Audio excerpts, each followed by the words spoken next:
Live, this is 24-hour News 8. 3 deaths in 4 years, all in the same staircase at the same Grand Rapids nightclub, the most recent just last weekend. And new tonight, 24-hour News 8's Ryan Takeo went inside the B.O.B and found out that they are making changes to keep people safe. Ryan? Brian, good evening. This week, a manager told us that guards will keep watch of the stairwell, but we wanted to see for ourselves, so we went undercover.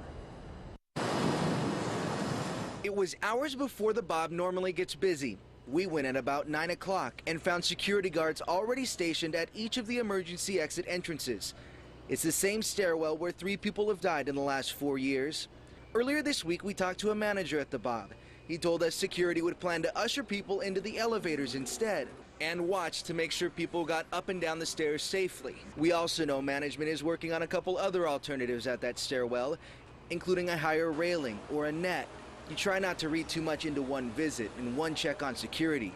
But from our undercover research, it's clear the security at the B.O.B is not taking any chances, at least not while the latest death is still fresh in their minds. I tried to ask the head of security several key questions, including how long were the security guards there, if they'd be there nonstop until 2 a.m. closing time, and how they expect to handle the crowds tonight as it gets much busier. But he kicked us out, Brian. And Ryan, is it your understanding they're going to let people use the stairwell? They'll just watch them more closely?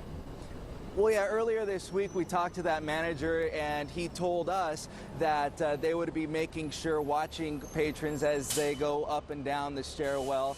I mean, it's an emergency exit, but they use that. It's really used quite often from the 3rd floor to the 2nd floor. It really helps people leave at the end of the night. So they will need to use that, but they'll just be watching those people very closely, Brian. All right, we will too. Ryan Takeo, thank you for that.